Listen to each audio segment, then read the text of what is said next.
నమస్తే. శ్రీ గురుభ్యో నమః. శ్రీమాత్రే నమః.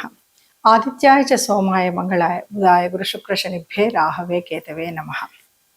ఇప్పుడు మనం నడుస్తున్నటువంటి కాలంలో ముఖ్యంగా ఈ మాసం అంటే జూలై 27, 2026లో శనిగ్రహం వక్రిస్తుంది అన్నది అందరికీ తెలిసినటువంటి సంగతే. ఇది దాదాపు డిసెంబర్ 10 వరకు ఈ వక్రగతిలో నడుస్తుంది.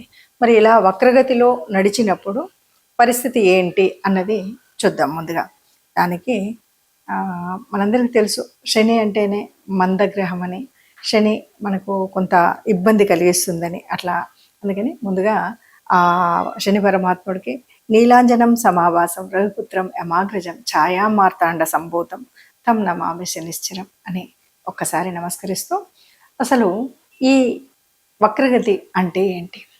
గ్రహాలు ముందుకు నడుస్తాయి కానీ వెనక్కి నడుస్తాయా అంటే మనకి ఛాయాగ్రహాలు రెండు వెనక్కే నడుస్తాయి. అయినప్పటికీ మిగతా గ్రహాలు ఏదైనా వెనక్కి తిరిగి నడుస్తుందా అంటే ఇక్కడ ఏవైతే ఔటర్ ఆర్బిట్స్లో ఉన్నాయో అవి కొంచెం నెమ్మదిగా నడుస్తూ ఉంటాయి. అలాంటప్పుడు ఇటువైపు ఉన్నటువంటి గ్రహాలు నడుస్తూ ఉన్నప్పుడు, భూమి తిరుగుతూ ఉన్నప్పుడు అవి వెనక్కి వెళుతున్నట్టుగా కనిపిస్తుంది. అంటే మన ఇమాజినేషన్ ఎట్లా ఉంటుందంటే, మనం ట్రైన్లో వెళ్తున్నప్పుడు ఆ స్థలాలు వెనక్కి ఎలా వెళ్తాయో అలాగా వెనక్కి వెళ్ళినట్టు ఉంటుంది. దీన్ని వక్రగతి అంటారు. ఈ వక్రగతి మనకి ముఖ్యంగా ఇప్పుడు ఈ మాసంలో జూలై 27వ తారీఖు నుండి డిసెంబర్ 10వ తారీఖు వరకు శని వక్రగతిలో ఉంటుంది. మరి శని ప్రత్యేకించి వక్రగతిలో ఉన్నప్పుడు ఎవరెవరికి ఎలా ఉంటుంది ఏంటి అన్నది మన ఒక్కొక్క రాశి వారిగా మనం చెప్పుకోవాలి. అయితే దానికి ముందు మనకు తెలుసు, శని అంటేనే కాస్త ఇబ్బంది కలిగించేదని, నెమ్మదిగా నడుస్తుంది అని. శని యొక్క తత్వంలో ఎంత శ్రమ పడితే అది కర్మానుకూలంగా జరిగేటువంటి పరిస్థితులని, మన కర్మఫలాన్ని బట్టి మనకి ఇలాంటివి జరుగుతాయని. ఏదైనా సరే ఈ వక్రగతి కేవలం ఇప్పుడే కాకుండా కొన్నిసార్లు జన్మరాశిలో కూడా మన పుట్టుకలోనే వక్రగతిలో ఉన్నటువంటి రాశులు కూడా ఉంటాయి. అలా ఉన్నప్పుడు ఎలా ఉంటుంది, ఇవన్నీ విషయాలు మనకి కాస్త ఆలోచనలో ఉంటే గనక ఈ వక్రించినప్పుడు ఏం జరుగుతుంది, ఎట్లా జరుగుతుంది అని మనకు తెలుస్తుంది. ఇక శని అంటే శనికి ఉన్నటువంటి చూపులు, దృష్టులు, యతి ఇవన్నీ కూడా అంటే ఎవరితో యుతి చెందుతుంది, ఏ స్థానంలో ఉంది, శని యొక్క దృష్టి ఏ ఏ గ్రహాల మీద పడుతుంది అన్నది కూడా ఇక్కడ మనకు తెలుసుకోబడుతుంది. ముఖ్యంగా శని యొక్క దృష్టిలో 3, తర్వాత 7, తర్వాత 10 ఈ 3 స్థానాల్లో శని యొక్క దృష్టి ఉంటుంది.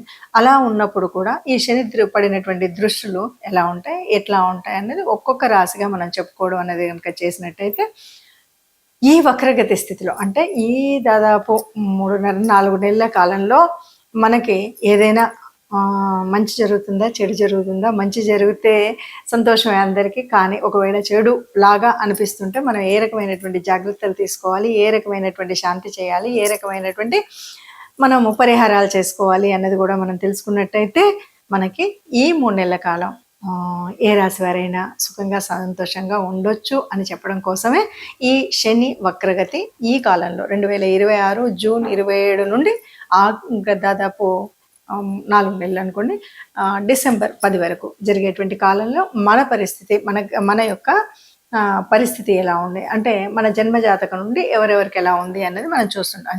జన్మ కుండలి నుండి అంటే ఇక్కడ లగ్నం నుండి చూడడమా లేకపోతే రాశి నుండి అంటే ఇప్పుడు మనం చూస్తున్నది గోచారం నుండి వచ్చేటువంటి ఫలితం. గోచారం ఎప్పుడు కూడా రాశి నుండి చూస్తాం కాబట్టి ఏ రాశి వారికి ఏ ఫలితాలు వస్తాయి అన్నది ద్వాదశ రాశులకు ఒక్కొక్కరిగా మనం తెలుసుకుందాం.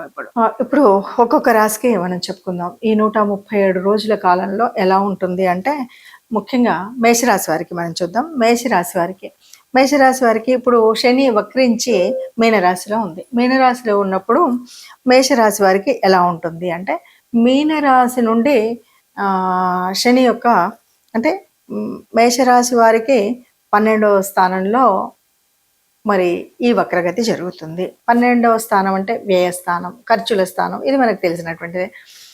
దీంతో పాటు శని తాను 12వ ఇంట్లో ఉండి 3వ దృష్టి అనేటువంటిది మేషరాశి యొక్క 2వ స్థానం మీద పడుతుంది. అలాగే 7వ దృష్టి 6వ స్థానం మీద పడుతుంది. అలాగే 10వ దృష్టి 9వ స్థానం మీద పడుతుంది. అంటే 2వ స్థానం అది కుటుంబం, వాక్కు ఇలాంటిది కదా. అలాగే మరి 6వ స్థానం అంటే రుణ, రోగ, శత్రు బాధలు ఉండేటువంటి స్థానం. ఇక 9వ స్థానం భాగ్యస్థానం, తండ్రికి సంబంధించినటువంటి స్థానం. ఈ స్థానాల్లో శని చూస్తున్నాడు కాబట్టి మనం ఇంట్లో ఉన్నప్పుడు ఇంటి యొక్క పరిస్థితులు అంటే ఇంట్లో మాట్లాడేటప్పుడు కానీ, ఆర్థికంగా మనకు ఉన్నటువంటి డబ్బును ఖర్చు పెట్టేటప్పుడు కానీ, ఎవరితో మాట్లాడుతున్నా కాస్త వినయంగా విధేయతగా మాట్లాడినట్టయితే ఇంట్లో నుండి వచ్చేటువంటి గొడవలు కానీ, కుటుంబంలో వచ్చే గొడవలు కానీ లేకుండా ఉంటాయి. అలాగే 6వ స్థానం శత్రు రోగ అంటున్నాం కాబట్టి ఇక్కడ శత్రువులు ఏర్పడకుండా ఉండాలన్నా, రోగాలు రాకుండా ఉండాలన్నా మనం ఆరోగ్య నియమాలు, ఆహార నియమాలు, వ్యాయామం అనేటువంటివి తప్పనిసరిగా చేసినట్టయితే అనారోగ్యం రాకుండా ఉంటుంది.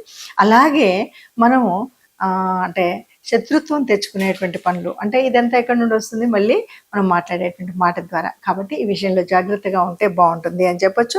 ఇక 9వ స్థానం మరి ఇది తండ్రి స్థానం కూడా చెప్పొచ్చు, గురుస్థానం కూడా చెప్పొచ్చు. కాబట్టి ఇక్కడ మనం కాస్త తండ్రితో మాట్లాడేటప్పుడు కానీ, పెద్దలతో మాట్లాడేటప్పుడు కానీ, గురువుతో మాట్లాడేటప్పుడు కానీ జాగ్రత్తగా ఉండాలి. అంటే మనకు శని కర్మకారకుడు, ఏదైనా సరే కర్మను చూపెట్టేటువంటి వాడు.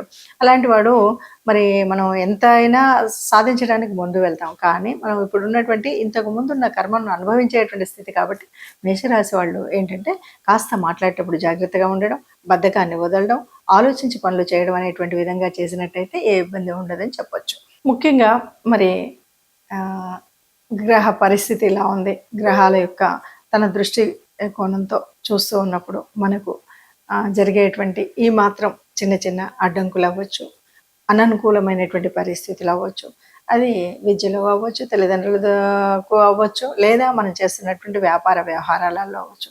ఎక్కడైనా సరే మనకు ఇలాంటి కాస్త విఘ్నాన్ని కలిగించే విధంగా ఉండి మందకొడిగా సాగుతున్నటువంటి సమయంలో అది కూడా కాకుండా మనం నిరంతరము సవ్యంగా సాగిపోవాలి అనేటువంటి ఆలోచన యోజన ఉన్నప్పుడు తప్పనిసరిగా కొన్ని పనులు అయితే చేయాలి. ఇప్పుడు మనం జరుగుతున్నటువంటి కాలం శని గ్రహం యొక్క వక్రగతి. శని అనగానే మందగ్రహం అని మనం చెప్తూ ఉంటాం, ఎప్పుడు కూడా కర్మకు సంబంధించినటువంటి స్థానం అని చెప్తాం. అలాంటి శని మరి ఇప్పుడు మనకు ఏం చేయాలంటే ఏ ఆరోగ్య సమస్య అయినా ఇది ముఖ్యంగా వచ్చేటువంటిది మనకు ఉండేటువంటి బద్ధకం వల్ల కాస్త లేవాలనిపించకపోవడం, నడవాలనిపించకపోవడం, సమయానికి చేయాల్సినటువంటి పనులు చేయకపోవడం.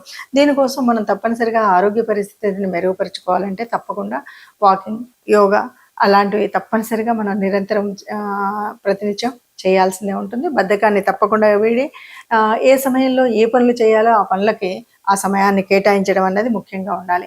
అలాగే ఇక పరిహార మార్గంలో కనుక మనం చూసినట్లయితే ఎవరికి సేవ చేయాలి, ఎవరికి అంటే ముఖ్యంగా కర్మకారకుడైనటువంటి శని గ్రహం యొక్క ఏ రకమైన దోషం ఉన్నా, ఏ రకంగా ఉన్నా కూడా మనం సేవకులకు అంటే కార్మికులు ఎవరైతే 4వ స్థాయి కార్మికులు ఉంటారో వాళ్ళకి కావలసినటువంటి ఆహారం అందించడం కానీ, ఆర్థిక సహాయం చేయడం కానీ, వారికి ఏదైనా సేవ చేయడం కానీ చేయాలి.